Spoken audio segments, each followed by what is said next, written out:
David Llewellyn's Toyota, a car particularly suited to the loose stages there, but on the tarmac of the BIF Circuit of Ireland, even Llewellyn would admit the advantage had gone. Obviously the Cartel gravel surface suits us on the four-wheel drive. Over here it's bumpy, fast tarmac, and the route has changed a fair bit from last year. The tarmac stages are a lot faster, so that will provide good ground for the Cosworths and their extra power. So it'll be quite difficult, and we've had a few problems trying to sort the suspension on the car. We are on European spec tarmac settings, and it was terrible on the bumps. So we've actually gone back to forestry settings, which are a little bit soft, but I think it'll be better than what we had before. So, you know, as I say, we've got a little bit to learn yet, and it's difficult to know how competitive we're going to be. For Vauxhall Dealer Sport, Malcolm Wilson had a brand new Astra GTE, but leading the much-fancied Cosworths, 6-times winner Jimmy McRae. Oh, well, hopefully it would be nice to make it 7, but the rally, if it stays dry, you know, the Cosworth will be in with a fair chance. I think it's pretty much a Cosworth country. Last year, very bumpy in places. I was going to say, last year it was criticised for being too bumpy and too nudgery. Is it any better this year? Oh yes, there's a big improvement from last year. The roads are a bit wider and a bit. There are narrow stages and bumpy stages, but in general the roads are better. Now, is this going to give you an advantage as it's tarmac over David in the four-wheel drive? Well, I hope so. For instance, we've got to try and get the better of Toyota in this event. 3, 2, 1, and the 1989 BIF Circuit Round Rally. From Dunadry, just outside Belfast, Jimmy McRae gets the event started. The first of the 3 days will be spent heading south to Dunleary. 10 stages en route, forming the first part of the 200 miles of asphalt stages to come.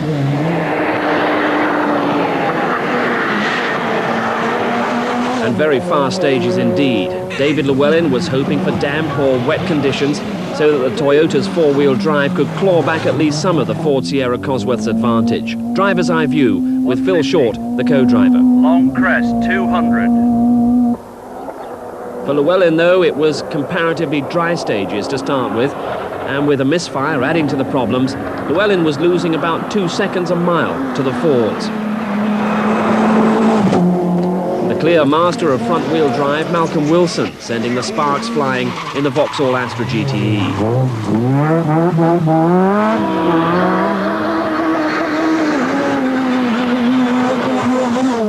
Group N is the standard showroom class, but it attracts top drivers these days, notably Pentti Iirisala, who we join in his Mitsubishi Galant, Ronan McNamee, on the pace notes. Middle crest 1, suddenly crest 1, 200. Right side crest 1, into left 3. Pentti's main opposition in Group N would be another McRae, Colin McRae. The Peugeot Challenge, though, was once again based on a 3-car team, Håkan Eriksson the team leader in a 309 GTI.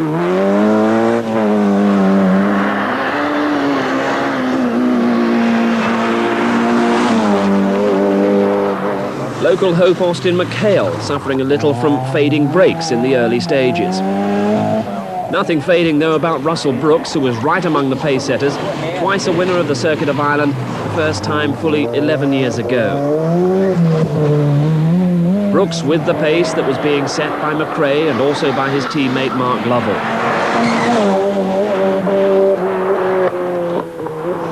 This is Lovell, the Irish tarmac champion, also in a Mike Little prepared Ford Sierra Cosworth.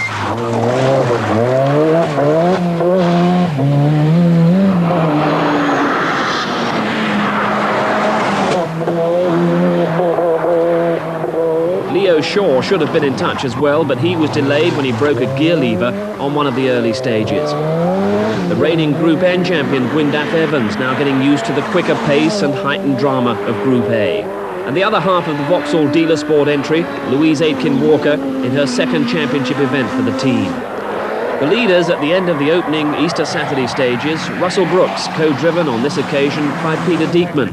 By the end of the day, he'd have just a 10-second lead over Jimmy McRae, having provided his share of entertainment on the spectator stages.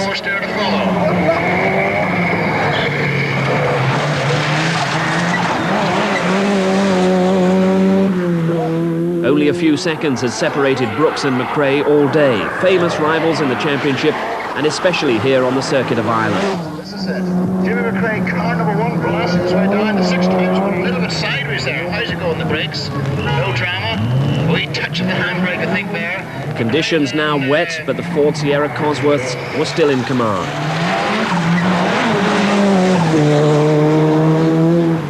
Gwyndaf Evans in third, 9 seconds back from McRae.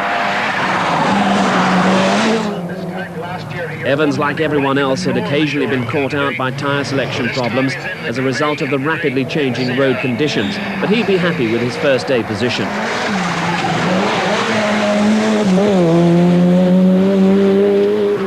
Not so happy Mark Lovell, fourth, but a distant fourth, after dropping 2 minutes with a clutch problem.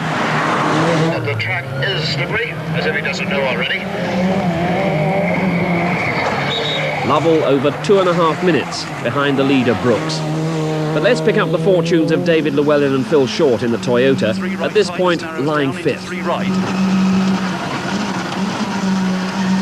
30, 4 left tightens narrows. 100. Open left into 2 right tightens narrows. 70. 1 left 130. Caution, 2 left tightens, 2 right into 4 left narrows. Narrow, twisting Irish lanes that provide classic rallying country that Llewellyn and Short, remember, because of pre-event problems, are in a car that's set up for the Yorkshire forests, not the switchback roads of Ireland. 30 crest 50, caution, keep right over crest, 2 left narrows. 50. 5 left into 2 right tightens gravel, 3 left. 1 right 100. Caution, bump, 3 right tightens into 1 left. 150. Crest, 3 left tightens narrows, wet. It's Dave Llewellyn, who Circuit of Ireland winner in 1986, and a very exciting win from 6 out. Llewellyn really throwing the car through the spectator stages, but even with four-wheel drive, throwing the car through the tight, wet tarmac is a different prospect, as Llewellyn is about to painfully discover. 2 right, 130. Square, 5 right, 30. Square, 5 left.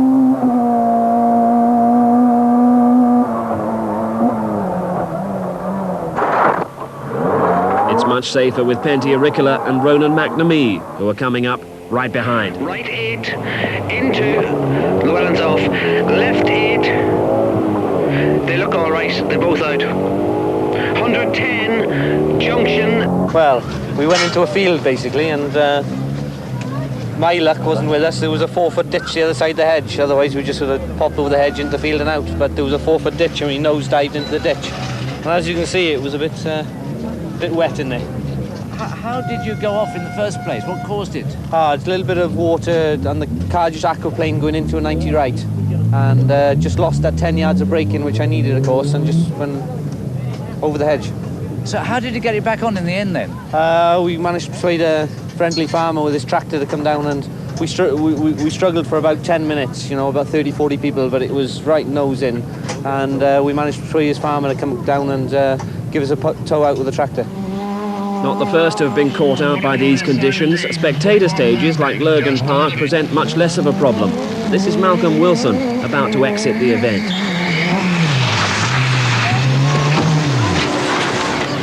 Sad sight, because Wilson had clearly been the fastest of the front-wheel drive runners, but the suspension has been damaged, the rear wishbone bent.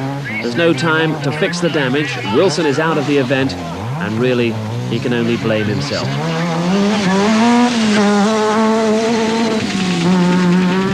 Driver error, really. Lurgan Park stage, very spectator stage, and we have it in notes as an easy left corner, and it was actually on some like paving stones, and they just lost the rear end of the car, and unfortunately there was some concrete bollards on the outside, and the rear wheel hit one of those. We managed to get out of the stage. We didn't lose much time, but obviously there was no service after the stage, and we sort of run out of time trying to do temporary repairs, really. The car's fine, the car's running again fine now that we've had service, but it's just one of those unfortunate things. But at Dundalk service area, end of the first leg, here's a happier man, rally leader Russell Brooks. So, looking a bit hot. Yes, it's been very hard work on the stages. They've been very, very slippy indeed and very difficult going. But you're in the lead? I believe we've got about a 10-second lead over Jimmy, so reasonably happy with that at this point of the rally. Day 2, Easter Sunday, 8 stages starting and finishing in Dunleary. Conditions now consistently wet, and Russell Brooks was finding it hard to add to his lead.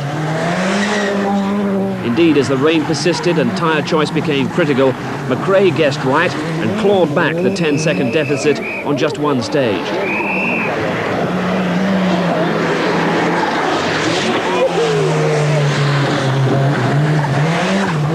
Gwyndaf Evans was losing ground on Brooks and McRae, and now coming under pressure from Mark Lovell, who was anxious to move up from 4th place.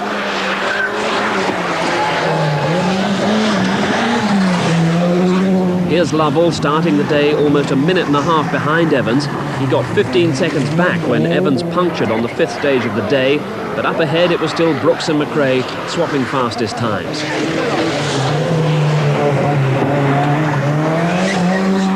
With Llewellyn crashing out, Austin McHale had taken 5th place the previous day and held on to the position comfortably. One BMW in the field, behind the wheel, the popular and experienced Irishman, Bertie Fisher. He was 6th. And this is the other McRae, Jimmy's son Colin, now leading Group N and maybe setting things up for a unique family double, as long as he keeps on the road.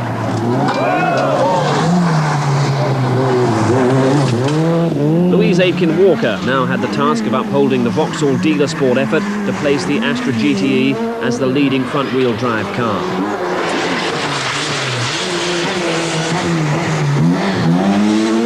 But she was facing stern opposition from her old team Peugeot. Hakan Eriksson was only about 15 seconds behind as they contested 8th and 9th.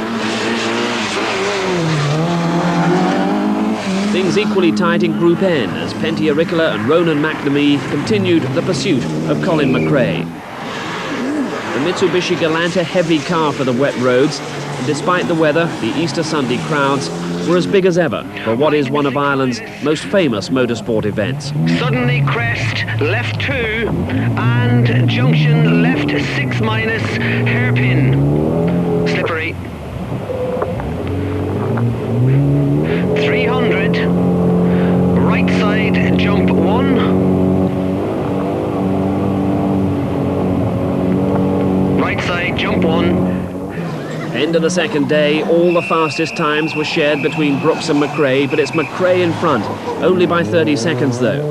It was developing into one of the classic battles between the two men who have dominated the British Championship over the last decade. Everything that Brooks tried, McRae was able to counter, especially in the area of tyre choice.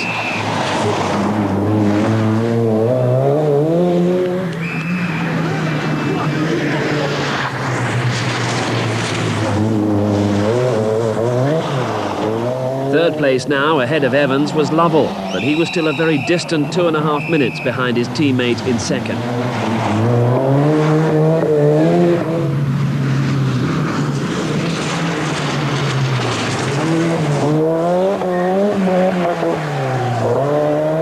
Here's Evans in 4th. Disastrous tyre choices had left him without a hope of challenging Lovell again. The gap from 3rd to 4th, over a minute. Lovell having been 1.25 minutes behind at the start of the day. Then another 3-minute gap before Colin McRae, who was turning in a stirring drive to remain in front in Group N. Remember, the cars in Group N have ordinary road-going performance and showroom specification.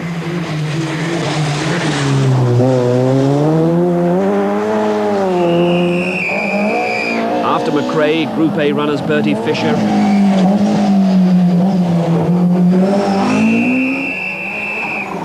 and here Austin McHale pirouetting in 7th.